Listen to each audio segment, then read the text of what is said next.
This is Life Transformation Radio. Prepare to engage.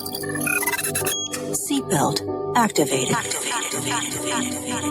Download initiated.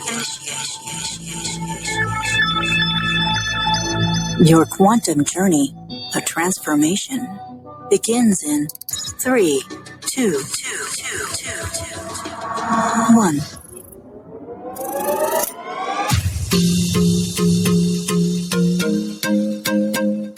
Welcome to Life Transformation Radio. Hi, I'm Rob Actis, best-selling author of The Law of Action, voice actor, business mindset coach, the podcast whisperer, and Mr. Action himself.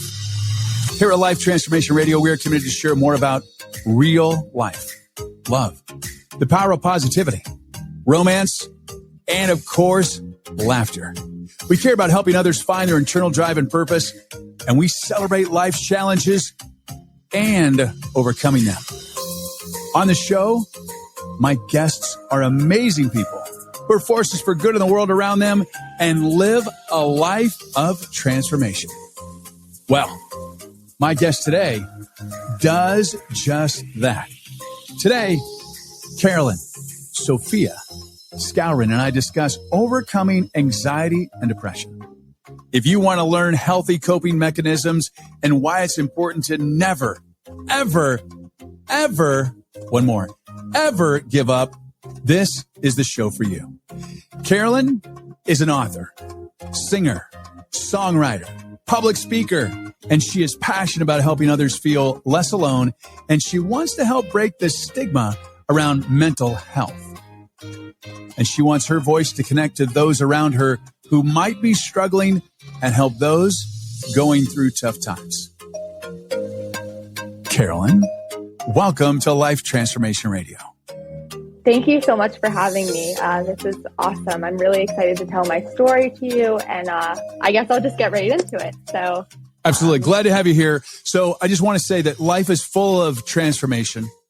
Yes. And that's why this is here, Life Transformation Radio. So you've had a lot of transformations in your life. Yeah. And I don't even know where to start. So I'll just let you just take the helm and just let us go from there. And thank you so much for being here today. Of course. Thank you so much for having me. I'm so excited to just be able to speak and hopefully help people with, my story. So I guess where we would start is probably third grade. That was the first time I ever felt like I wasn't enough. I got a death threat in third grade. And okay, wait a minute. You got a death threat in third grade? Okay, so yeah. I'm thinking back when I was third grade, and I've had a lot of kids that said, I'm going to kill you. But I never thought of it as a death threat. Like that's... There was a kill Carolyn sign, so... Wow. Yep. I think now, was it another third grader? Was it a third grader? Yep, absolutely. Yeah.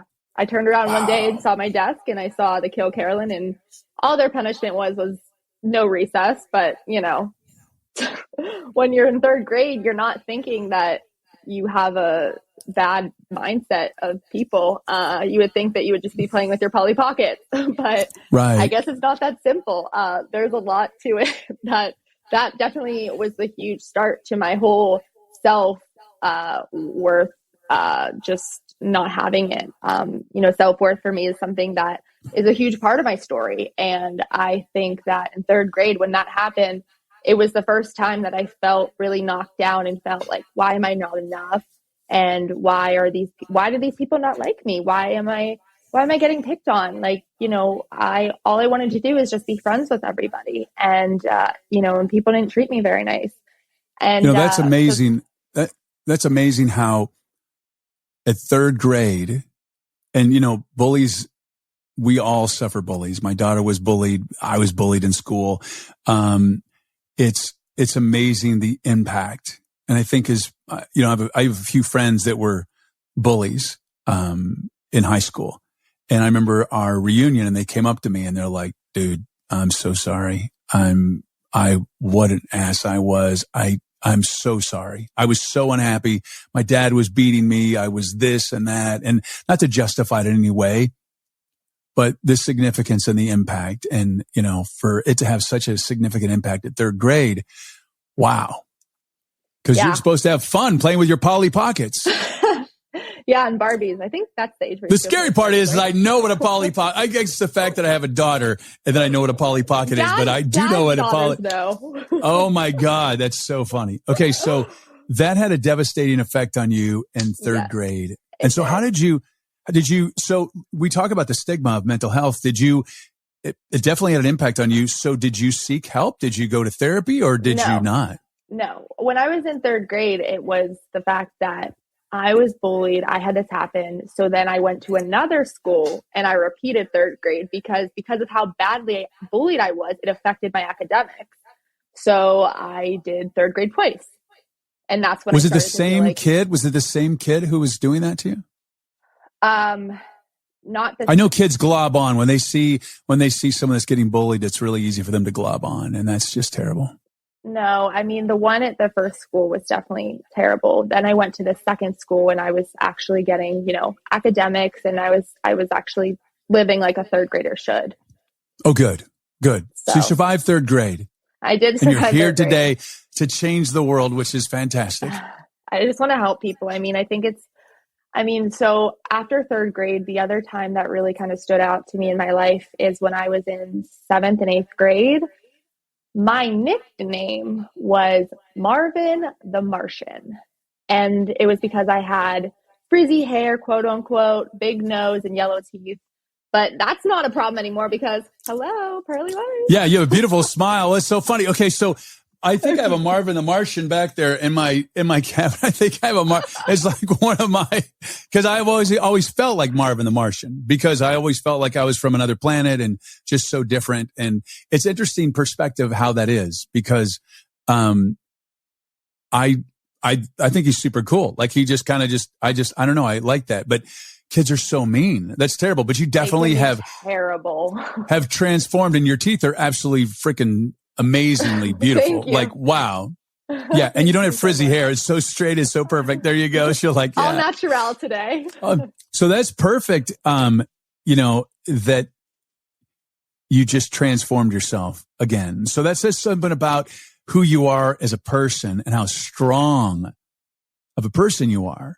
So how did you overcome that? Was it just one time, or was it consistent and then it was people globbing onto you? No, I didn't want to go to school. Like, I didn't want to go to classes. I was always scared that I was going to get like bullied by this one particular kid.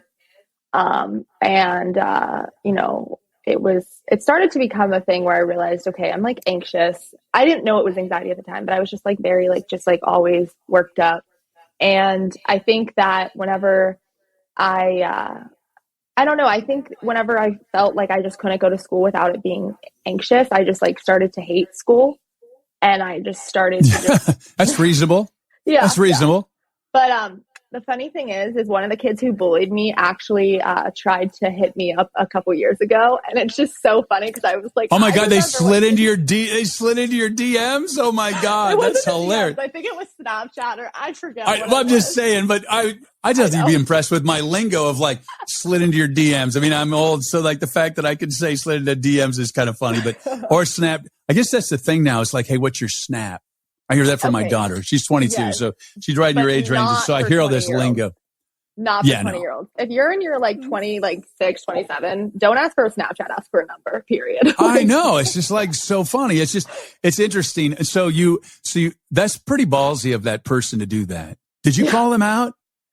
No. The thing is like, I didn't really want to relive it too much. Got it.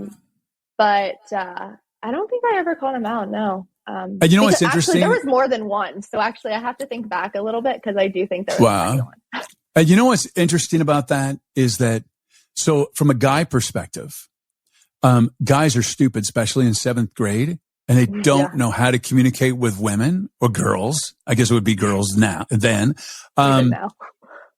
Yeah, they're just dumb, and so that's the way they're trying to get your attention.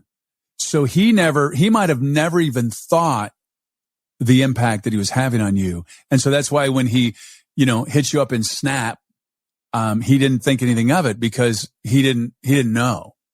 And that's the unfortunate thing about people that are, some bullies, they don't even realize what they're doing.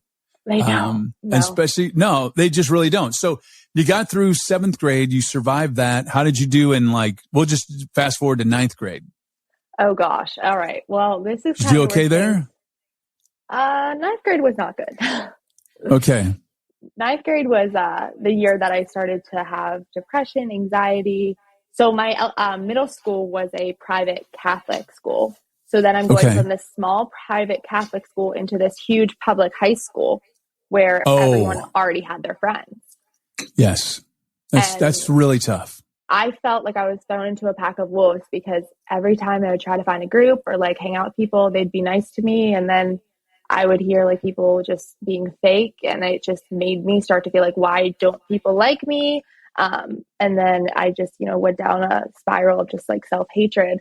But 9th grade especially was a really tough year because that was the year also that my mom actually said to me that she never left the house years later. 9th grade was a really depressing year. I would come home so depressed. I'd be home on Friday night football games. I would be lucky if I could find a group to go with to the football games. And of course, everyone was starting to have, boyfriends and girlfriends and stuff. But then I started to feel okay, why did everyone else have a boyfriend but me? And so it just kind of started this cycle. And so 9th grade really got to I guess it was the starting point of a huge downfall, to put it It's interesting. So one of the things that I've noticed, and I think you can look at yourself in your life too, is that the people that are the most popular in school or the star athletes or, and this is just my experience for what I've experienced, but the people that were the most popular in school, I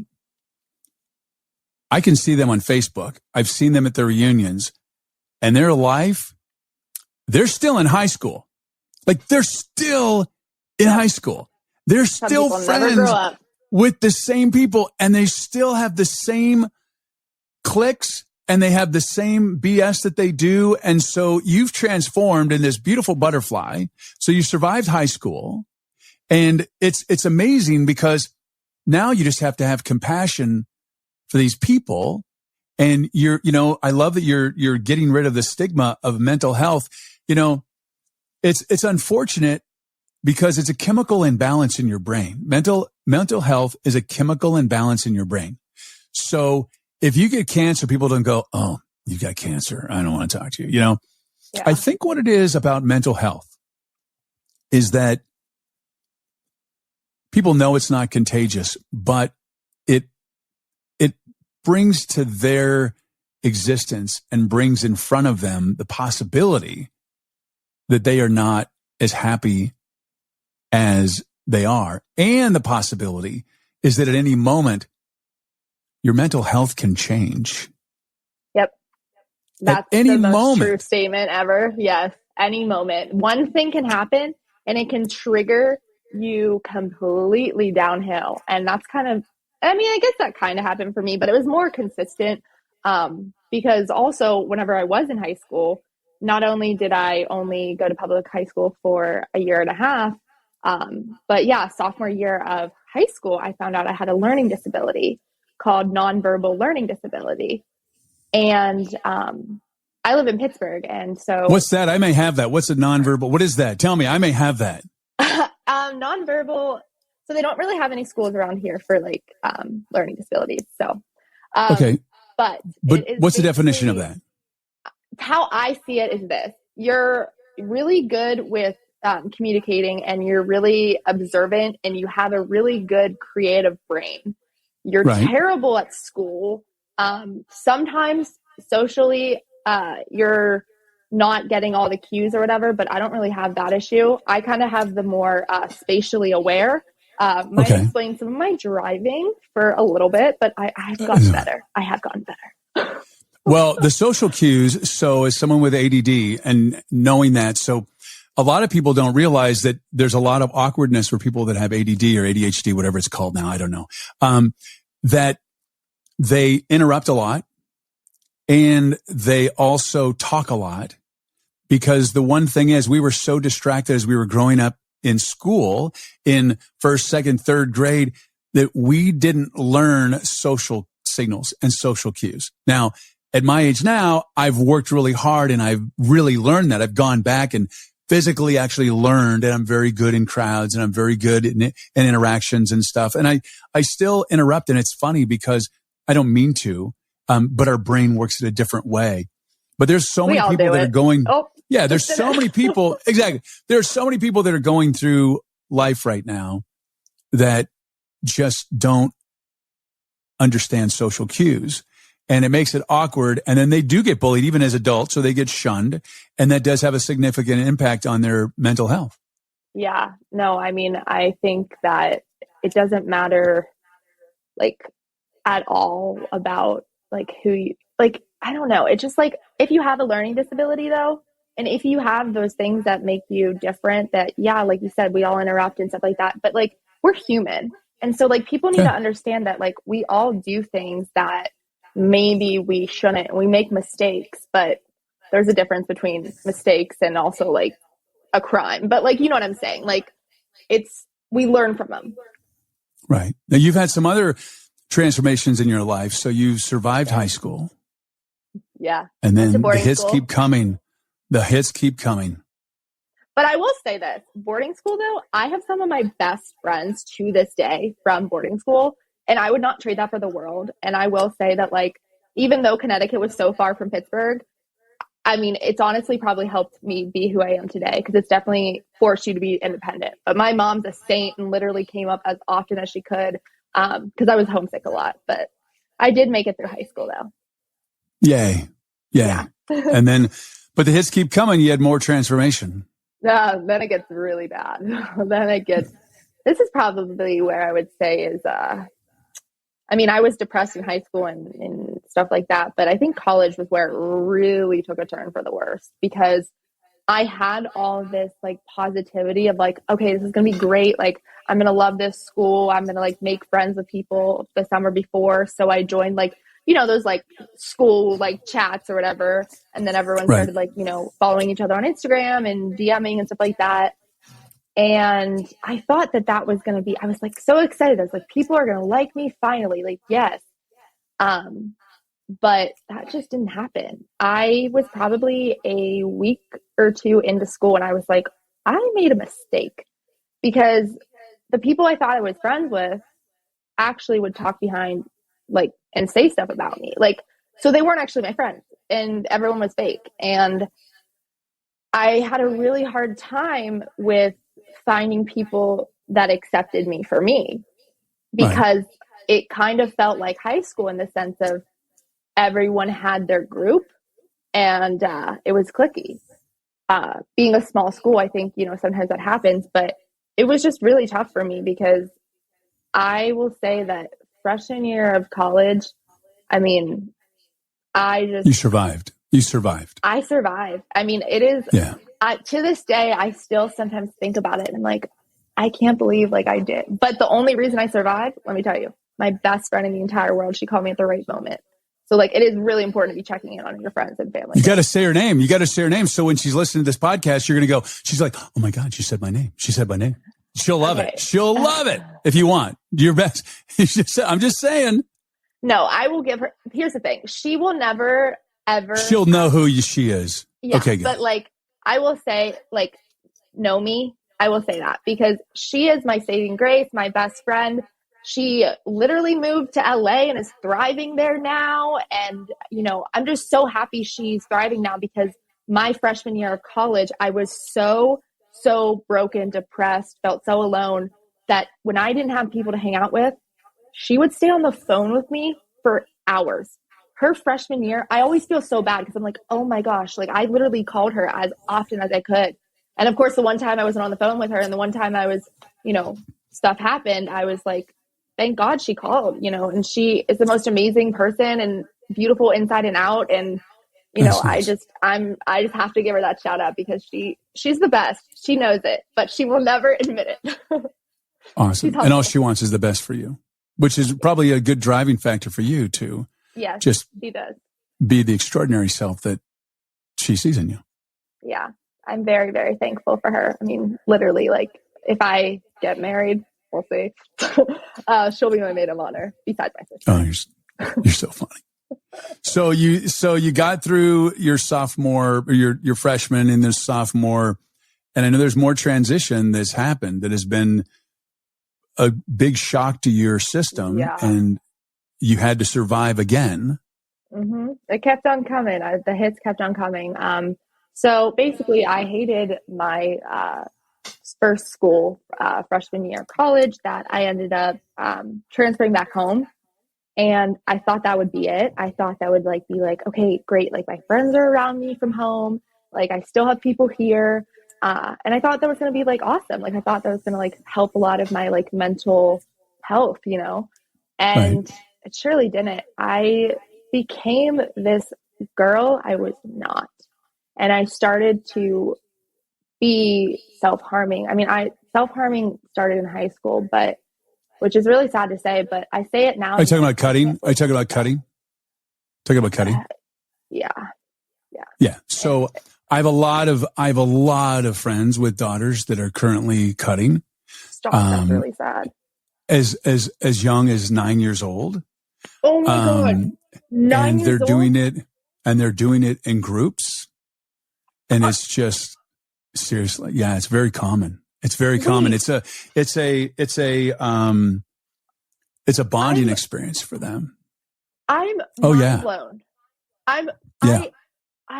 Oh my God. It hurts me so hard to say that I did it, but I just pray that people never have to experience what I've been through.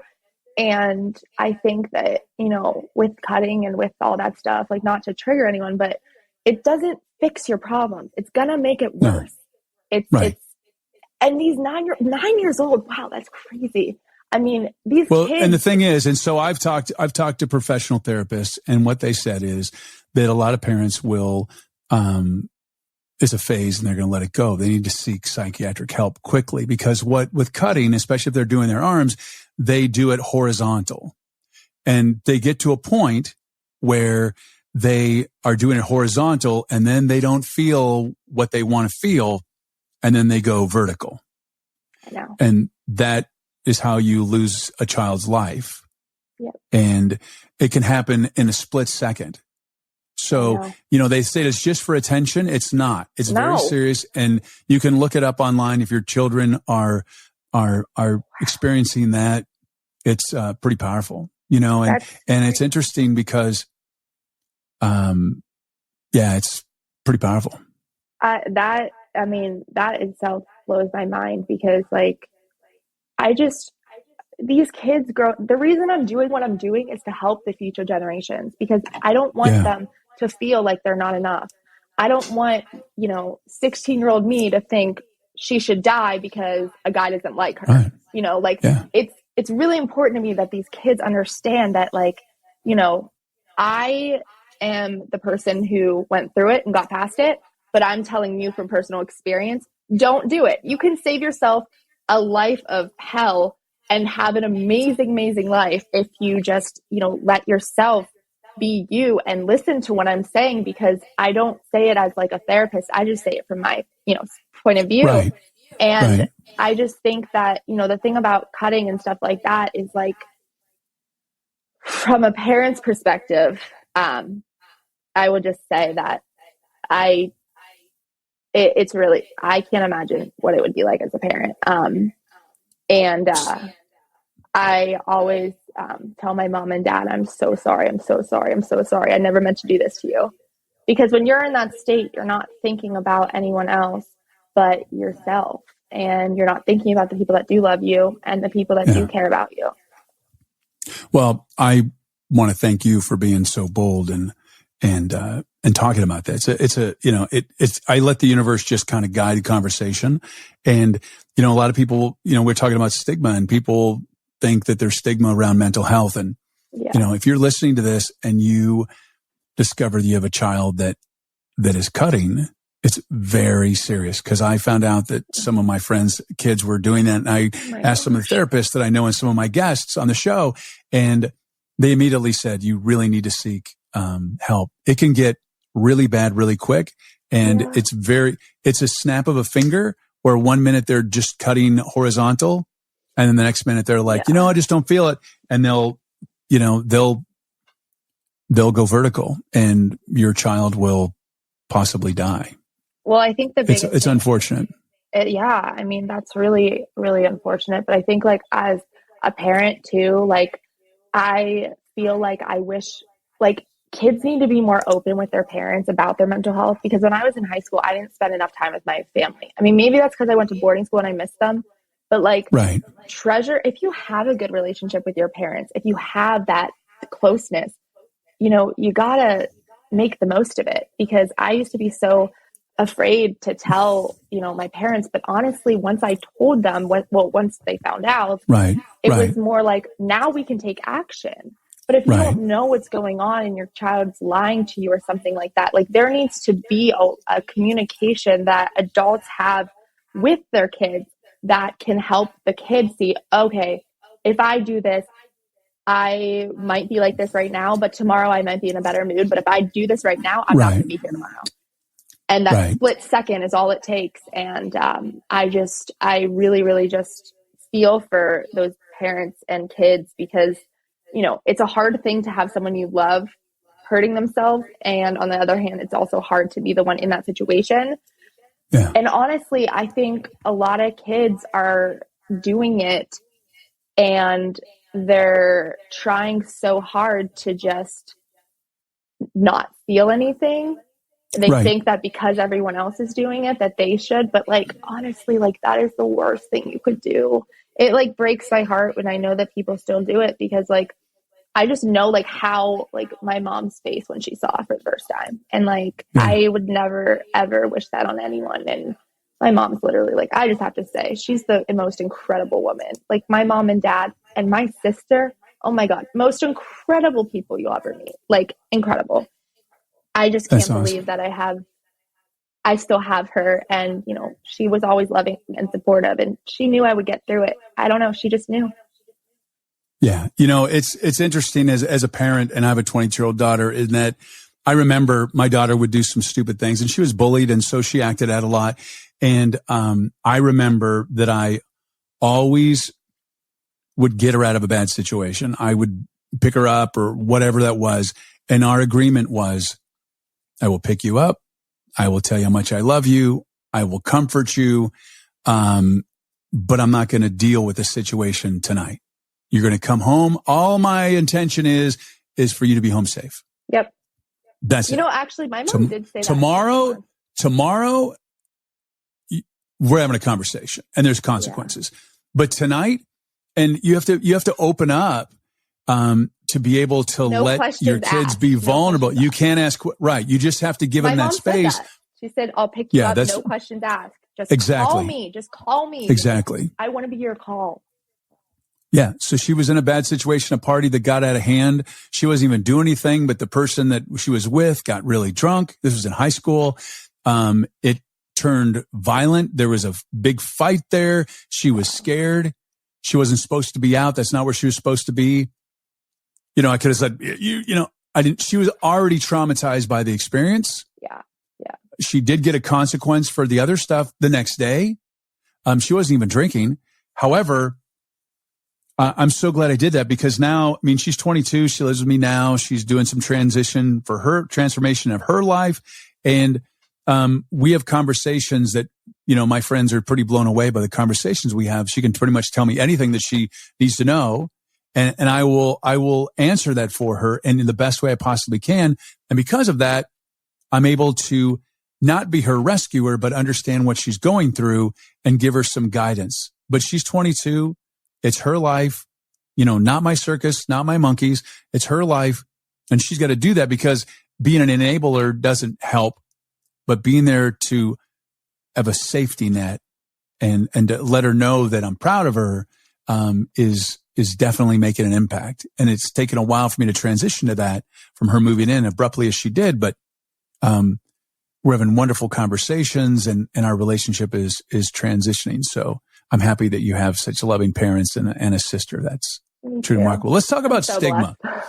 Okay. Let's talk about stigma. So, people don't want to admit they go to therapy. I go to therapy. but you know what? I work hard. I do the work. Therapy. Oh my God. It's the greatest thing. You know what's the greatest thing about therapy? This is the greatest thing about therapy. I'm not a therapist. I don't play one on TV. I don't. And I know from the bottom of my heart, from my soul, from the core of my being, that my inner circle of friends don't want to hear about all the shit that's going on in my life. They just don't. And so when we start going to therapy, I just get to just have that there. And then I just get to be really present, because it's unfortunate that people in our world, they don't go to therapy. They don't seek professional help.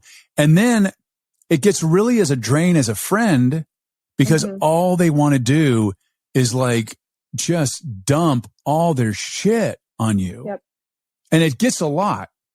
And so, you know, I don't think there should be a lot of stigma. No. Almost everybody that I know gets therapy. And there's a reason, and there's good therapists and bad therapists. There's different types, and there's stuff like that. Mine's more metaphysical. Mine's more universal, very light, very spiritual, energetic type of therapy. And it really works for me. And the work that I've done, it allows me to really prosper. And I'm able to I don't have to just wallow in whatever's happening in my life. And, you know, the pandemic has been difficult. I lost 2 businesses in the pandemic, and I'm so glad that I had the ability to look. They can look from an outside perspective. Friends are going to have an agenda. It's just the way it is. There's just going to be an agenda. And whether it's a spiritual agenda for them and they want to mold you a certain way, or a moral agenda, or a beneficial way for them to be better friends with you. Yeah, not all, but I'm just saying, no, but in general, there's some type of, you know, like, oh, you're going to love me more because I'm going to help you through this, or blah, blah, blah, blah, blah. So, you know, I definitely think that, you know, they talk about in the news that people are really struggling mentally right now. This pandemic and the war and all this stuff, and it's taken its toll on people. We can only take so much. Yeah. And, you know, the one thing I will say, if you're not going to get help and get therapy, is a couple things that I can tell you that I do that really help. One, be grateful. Gratitude. Like every morning, wake up and do gratitude and be grateful. Like, I'm alive and I have my family and I have this, and it doesn't have, I don't even, the monetization or whatever stuff I have doesn't even get brought up in my gratefulness. Like, I'm grateful to have a voice. I'm grateful that I'm able to make a living with my voice. I'm grateful that I, you know, I'm able to express myself the way that I am. Those are all the things that I'm grateful for. Because if you're grateful for the things that you have and not upset about the things that you don't have, one easy way to happiness. The other is meditate. Like, be calm. Like, I'm super high energy and I meditate every day and I get grounded and centered. And if you're stressed, take off your shoes and go connect with Mother Earth and walk in the grass. Like, this is not a fix for mental health, but it will definitely change your mindset and definitely add some peace to your life. And sleep and water. I mean, it sounds so basic. And then there's actual chemical imbalances. And if you're a parent and you have a child with chemical imbalance, you should definitely seek professional help. Yeah. If you're a child and you're listening to this and you really are struggling, ask for help. Because help is available. You can, it's amazing with mental health. I have a friend that, you know, she's now on medication from her psychiatrist, and it's like fixed 99% of the issues she had going on with her life. It was a chemical imbalance, and they put some chemicals in there and adjusted and blah, blah, blah. It wasn't even really the therapy. It was just a chemical imbalance. There was something that, you know, that's what most mental health is a chemical imbalance in your brain. Like even ADHD is a chemical imbalance in your brain, and they modify the balance, and that's how they adjust things. So, you know, it's kind of like if you have you've got a flu, you go to the doctor, you break your arm, you go to the doctor. If you have, you know, challenges in your life, seek help. And it's rapidly available everywhere now. And what's really cool is I love my therapist. I have two therapists, and one is like my favorite is it's just on my phone. It's so cool. I just send her messages and I go, and then she is a licensed clinical psychologist and she responds back.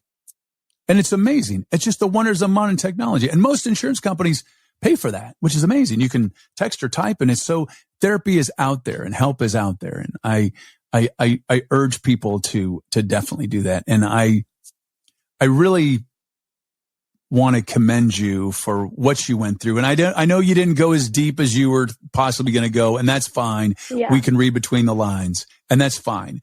But for being so bold and for so strong, to be a voice, I think that this definitely have a significant positive impact on people that are listening, especially if they have young daughters, or if they're a daughter. So I appreciate that. I mean, I think for me, it's like I'm to the point now where it's like I have nothing to hide. If you want to know like what part of my story, I really just am like, it's better to be open because life is too short. And also too, like it is. I found out whenever. Well, no crap, Carolyn. But whenever I was open with my mom, my dad, and my sister, they were just like so just loving and supportive.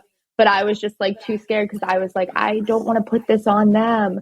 And they were so loving and so supportive. And just like, I think the thing is with parents too is and their kids is if you are, because sometimes parents, what I've heard too is that sometimes parents are like, get over it. Like they'll not. Of course. Yeah, absolutely. And I think when that happens, it's really hard for kids to be like, okay, who am I supposed to talk to? So I think it's really important. Well, I know in schools, there's therapy, there's therapists in school. You can ask. So just ask for help. Yeah. If you can't get it from your parents, ask for help. Yeah. Because it's super hard to get over it because your brain goes in a loop, and that's what it was. So one of the things you were sharing your life, and what's your TikTok? Because your TikTok is great. Your heart and your soul comes through there. It's so natural and so raw. And it's just fun. It's so what's your TikTok? Sophia. So Carolyn.Sophia Sophia. Awesome. And if you want to reach Carolyn, you can reach her at youareunbreakable.com. And Carolyn, I just want to say thank you so much for being here today. It was super fun chatting with you. I'm like, wow, that went by so fast. Yeah, that really did. Like, boom. So thank you for being here. I really, really appreciate it. Yeah, thank you so much for having me. And I just really appreciate, giving me the chance to speak and, share my voice. And also if like anyone ever, you ever need anyone, like my Instagram still, like DM me. Like I seriously will do what I can. So it's, and that's Carolyn.Skowron. But I want to just help in any way I can. So if I can help, reach out to me. You're a beautiful soul. And you definitely live a life of transformation, and you are definitely here for a purpose, and you're definitely going to transform the world. So thank you for being here. I really appreciate it. And thank you so much for your support and taking the time out of your busy and precious day or night to listen. I so appreciate it. Thank you for allowing me, along with my very special guest and now new friend, Carolyn, to touch your heart, move your soul, and inspire you to live a life of transformation. I'm Rob Actis. Until next time.